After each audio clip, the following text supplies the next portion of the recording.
my name is Irene and I'd like to welcome you to my channel. I talk about my opinions on books and hopefully I can give you a few good recommendations. Before I get started, I would just like to ask you to please like and subscribe. I would really appreciate it. Alright, so today I am going to be giving you 10 winter recommendations. Each of these books that I'm going to be talking about is either set during winter, reminds me of winter for some reason, something along those lines. Winter is like one of my favorite seasons. I really love it when books are set during winter with the snowy vibes and things like that. I think that makes such a great setting. So we're just gonna get started with the first one, which is Girls Made of Snow and Glass. This one isn't as popular as you would think because I thought it was amazing, but it is about a young woman and her stepmother, and it kind of follows both of them when they were younger, it's been years since I read it, but anyway, she loves her stepmother. It's a Snow White retelling, by the way, and she gets the kingdom basically, and her stepmother is kind of mad about it. And before this, they had a good relationship, and she's really upset because she wants to have a good relationship with her stepmother. So she decides that she needs to run away and figure this out. This also has an LGBTQ relationship in it. I'm not going to explain exactly what it is, but I absolutely loved it.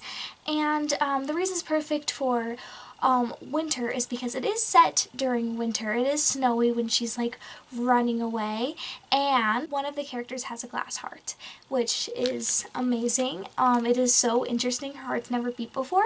I'm not going to give too many specifics because I don't want to spoil it, but that's the basics, and it's a really great story. The next book I'm talking about is Life as We Knew It. So this is a dystopian book, and it's when the moon gets so close to the earth that it messes up everything. The whole seasons are all messed up and everything. So it's basically winter, and it's a family struggling to survive, and they just are trying to make it through the winter and all these harsh times. And it's not winter throughout all of it, but the whole seasons are really messed up, and it's really hard for them. They're trying to get food, they're trying to be a family and just live through this.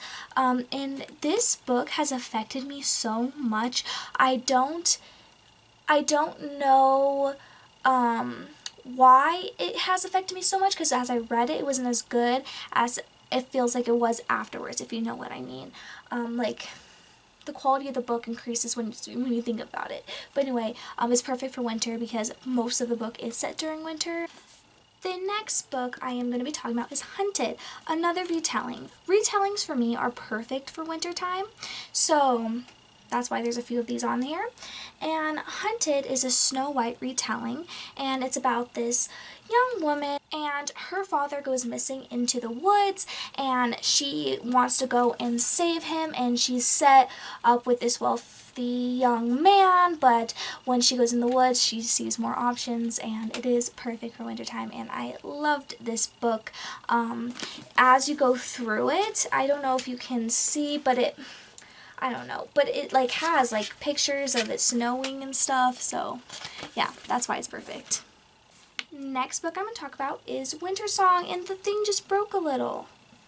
That's so sad. This is my favorite book though.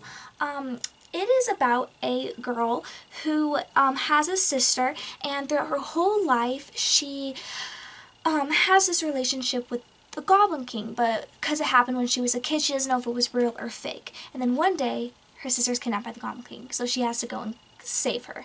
I love this book. It is also extremely problematic, but it's a good book. It really is. So it's set during winter. Like the underground, when she goes underground to find the Goblin King and her sister, that's not really set in winter, but it has goblins and stuff like that, which kind of reminds me of winter for some reason. And then up in the real world, it's winter, and yeah, I love it. It's so good. Next book I have is The Giver. So The Giver is really good.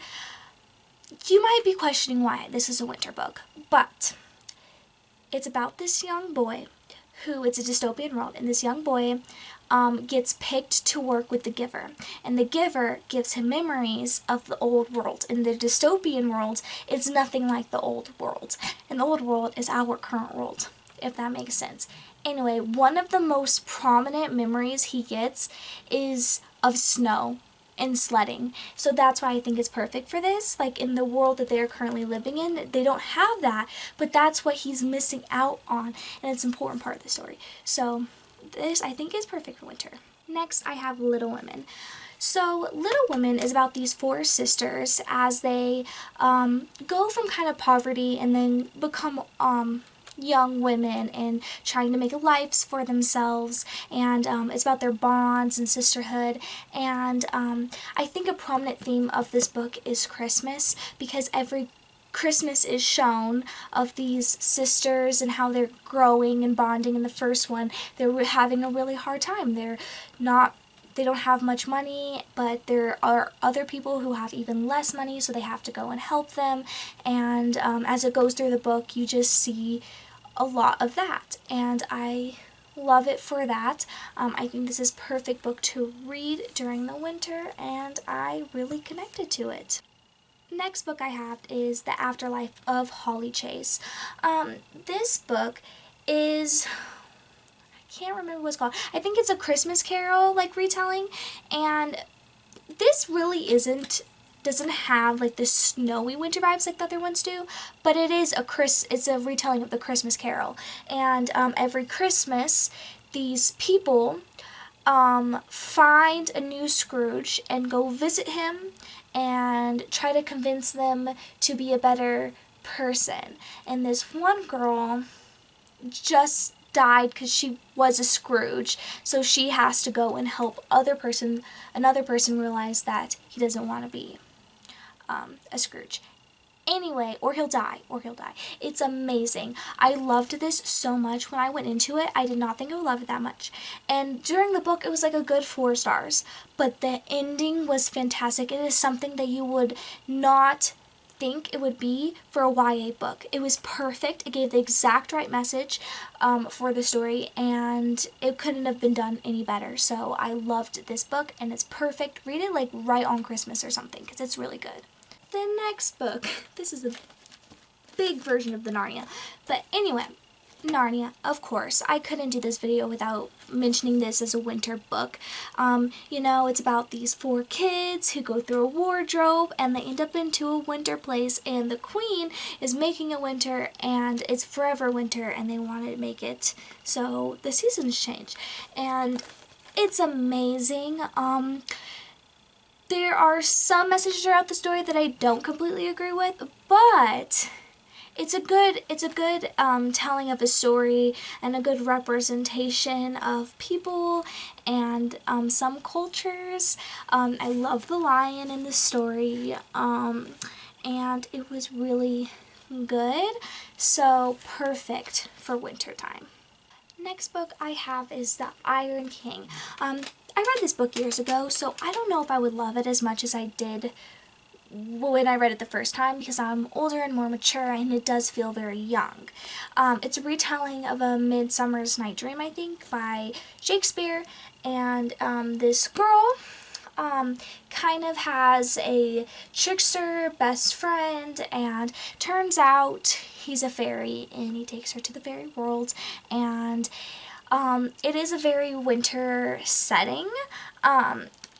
It's very interesting, the magic systems in it with the iron and the metals and all of that. I think that's really good. The romance, I don't know if it's the best. This, I really think about it a lot. I really did connect with the story at the time. Now I don't remember it as much, but I do know it's perfect for winter. And if you do like younger feeling books, then maybe you would enjoy it. But yeah, I think it was good at the time. It's an enjoyable story, and there's 4 books in the series, and they all have that winter feeling in them. The last book I do not own, but I do want to still talk about, and that is Beartown. This book is about a hockey town, and the people that play hockey are extremely respected, and other people that don't are like, you know, like they don't, like what are they even doing there, you know? That's how how the whole town thinks, like hockey's so important, and to love a hockey person, you have to love hockey, you know? Anyway, this girl gets raped by a hockey player, and it's kind of really bad. The reactions to it are really bad. I think this is good for winter because it is hockey on ice and it is set during the winter, and it is tragic. It is like kind of a heartwarming story in some areas. Like the relationships she has with certain people are amazing, but in other people, it's not the best. And some reactions are bad, some reactions are good, and I gotta say, I didn't 100% like the ending. I just, it was a realistic ending, but I didn't like it. So, either way, it's a good book to read during this time, and it will break your heart if you read it. So, if you like reading sad books during this time, then I would do that. So, anyway, thank you guys so much for watching this video and hearing all my winter recommendations. I used to be more of a seasonal reader than I am now. I've recently become more of a mood reader, and every time I am interested in a book, I just read it. I don't really think about the seasons as much anymore, but I used to, and I kind of want to get back into that. But anyway, I really hope you enjoyed it. It is officially winter on the 21st, so by the time this is out, it is winter time, and you can enjoy some of those books if you've never read them before. So anyway, I post every single Thursday. Please like and subscribe. I would really appreciate it, and I'll see you next time. Bye.